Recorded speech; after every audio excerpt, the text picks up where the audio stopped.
Moi, je reproche à Didier Deschamps de n'avoir amené que 2 gauchers parmi ses 9 défenseurs et de n'amener que, finalement que Théo Hernandez qui joue régulièrement, latéral gauche, même si, Lucas y a joué Mmh. suffisamment en équipe de France et même au Bayern Munich. Mais malgré tout, aujourd'hui, on connaissait l'historique des blessures de Lucas Hernandez, qui n'a pas terminé l'Euro 2016, on le rappelle, qui revient d'une lésion, musculaire, qui voilà, a un corps très fragile.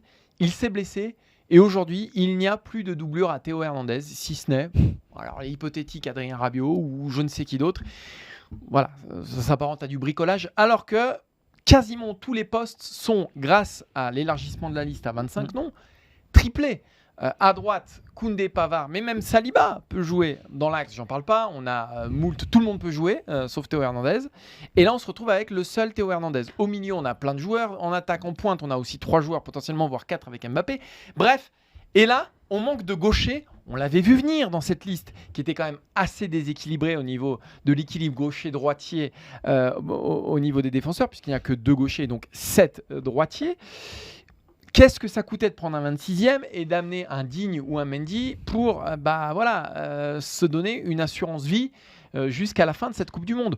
Aujourd'hui, ce côté gauche, alors déjà que le côté droit est très fragile avec Koundé et Pavard, mais le côté gauche est sur un fil, parce que au moindre choc ou suspension de Théo Hernandez, on va se retrouver avec un problème qui pourrait être insoluble et qui pourrait causer la chute des Bleus, comme ce fut le cas à l'Euro 2021, quand Digne et Hernandez se sont blessés. On s'est retrouvé avec Rabiot, résultat, sortie de route. Moi, je pense pas que ce soit un problème de nombre. Pourquoi ? Parce que on va remonter très loin. En 98, il n'était que 22 et comment dire, il y avait une doublure qui pouvait jouer sur les deux côtés, qui s'appelait Vincent Candela.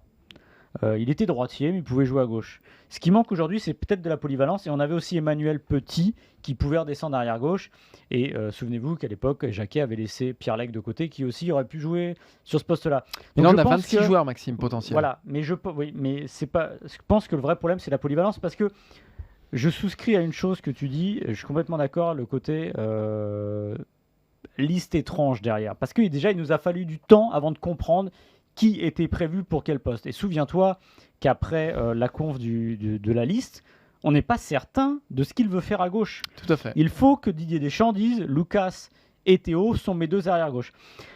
Là où j'ai du mal à blâmer Deschamps, c'est que il a pris 2 arrière-gauche, et là, c'est pas de peau. Regardez toutes les sélections du monde, je suis pas sûr qu'il y ait 3 arrière-gauche. Là, il a pas de peau parce qu'il se retrouve avec un arrière-gauche qui se pète après 9 minutes, donc il n'en a plus qu'un.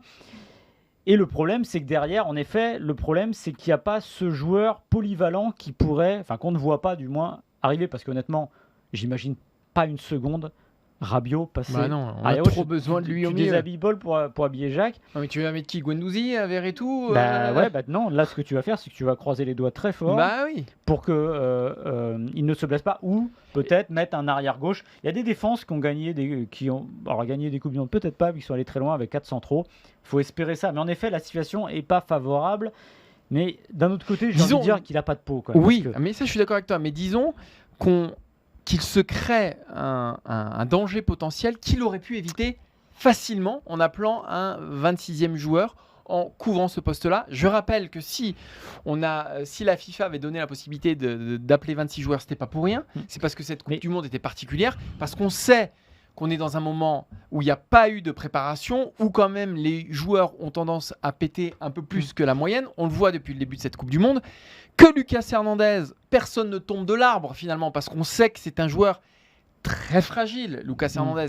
Et lui, plus qu'un autre, était quand même soumis à un vrai risque de blessure. Après, voilà, tu sais pas, il peut aussi passer à travers les gouttes. Et que là, finalement, tu te retrouves face à un danger potentiel, mais que tu aurais pu éviter assez facilement avec un Mendy ou avec un Digne.